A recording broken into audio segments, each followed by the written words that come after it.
começou a ficar desesperado. Ele ficou tão louco que ele foi buscar uma bruxa para invocar os mortos.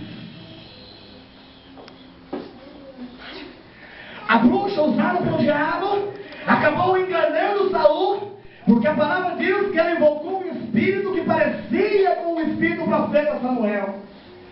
E é o espírito do profeta Samuel, entre aspas, disse que ele poderia ir à guerra, que ele ia sair vencedor.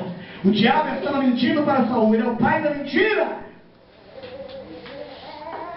Uma falsa profeta disse para Saul que ele poderia ir à guerra, que ele ia vencer. Mentiu para ele. Ele foi à guerra, perdeu a guerra e se matou, foi para o inferno. Meu Deus! Não havia quem pregasse, não havia quem profetizasse em Israel. A Bíblia nos diz em 1 Tessalonicenses, no capítulo 4, no versículo 12 em diante, a Bíblia nos leva sobre o arrebatamento da igreja, como em 1 Coríntios, no capítulo 15, no versículo 54, 55 e 56, anunciando sobre o arrebatamento da igreja do Senhor. O apóstolo Paulo tentando, aleluia, e anunciando a palavra de Deus ao povo da cidade de Tessalônica, anunciada para aquele povo não se preocupar, que um dia, ou naqueles dias, o Senhor voltaria para arrebatar a sua igreja, que no abrir e piscar de olhos, todos nós seríamos, aleluia, arrebatados para os ares. Aí eu pergunto para você, e depois que a igreja for arrebatada e ficar os 7 anos do anticristo na terra, quem vai pregar o evangelho para você?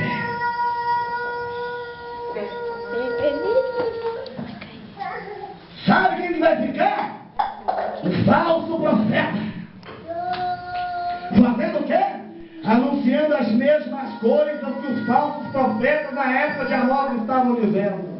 Mentira.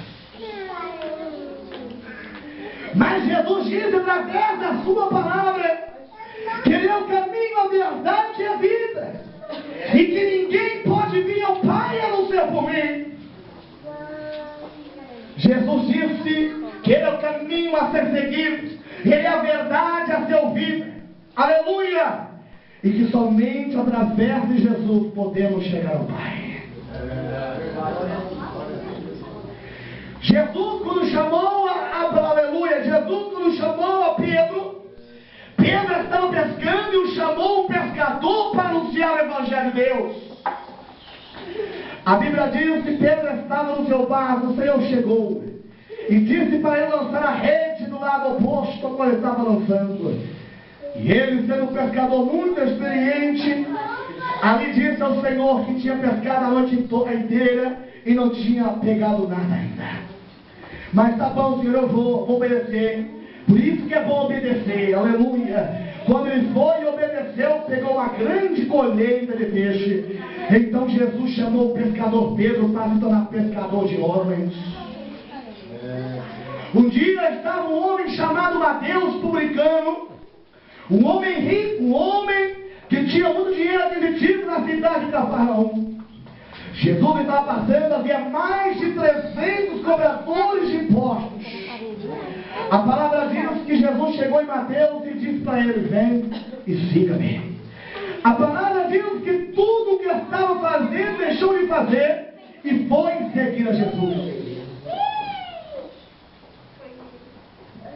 Não foi diferente com nós. O boiadeiro colhedor de sicômoros. Às vezes você pensa ou você acha que você está na mesma situação. E eu digo que você está.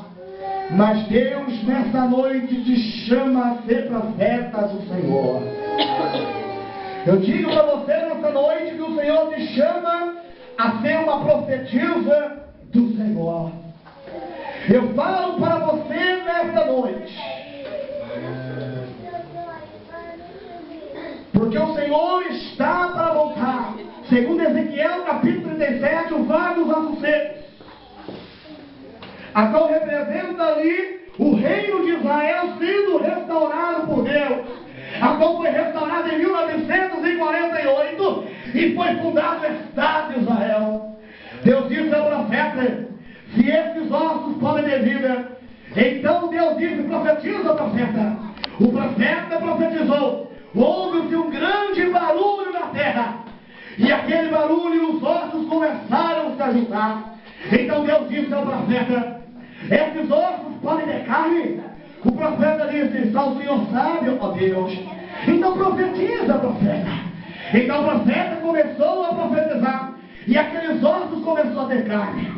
Então Deus perguntou mais uma vez: será que esses ossos podem ter nervos, profeta? Então o profeta disse: Senhor, tu sabes. Então profetiza, profeta. Então o profeta profetizou, e aqueles ossos começaram a ter nervos. Então Deus perguntou mais uma vez: ô profeta, será que esse povo com ossos, carne e que está com nervo pode ter pele? O profeta disse: Deus, o Senhor o sabe. Então profetiza, profeta. E aqueles ossos começaram então a ter pele. O que você quer dizer com isso, irmão? Eu quero te dizer que os ossos é o povo de Israel. E antes disso houve um grande estrondo em Israel. Segundo o sacerdote judeu que vive na terra de Israel, irmãos, presta atenção. Quando Israel, em 1948, do dia 3 ao dia 14 de maio, foi restaurado, toda a ONU reuniu todos os aviões da terra e começaram a levar Israel de volta para a sua terra prometida. Lá estavam todos os judeus reunidos, e lá naquela terra, aquele povo começou a ter carne. Carne representa a economia de Israel. Então Deus disse: se havia nervos, nervos daquela carne representa a potência militar de Israel. Hoje Israel, no Marcos, é a terceira maior potência do mundo em armas militares. Mas quando Deus fala sobre a pele, Deus estava dizendo, como no livro de Jeremias, que toda Israel floresceria. Hoje, se você pegar um avião e passar por cima do estado de Israel, você vai ver uma verdejante imenso. Aquele deserto hoje não é mais deserto. Aquele deserto hoje está dando mais fruto do que a Amazônia.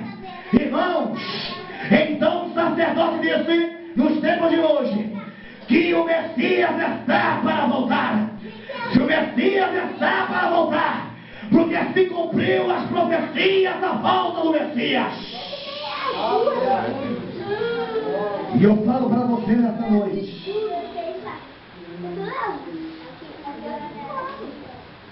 em Hebreus capítulo 9 diz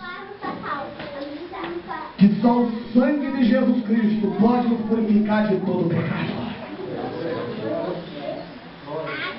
Se o povo tivesse dado ouvidos à voz do profeta, eles não teriam sido destruídos e levados cativos para a Babilônia como escravos. Mas Deus teria os libertado. Mas eles não deram crédito à palavra do Senhor. Não faça dessa forma nessa noite.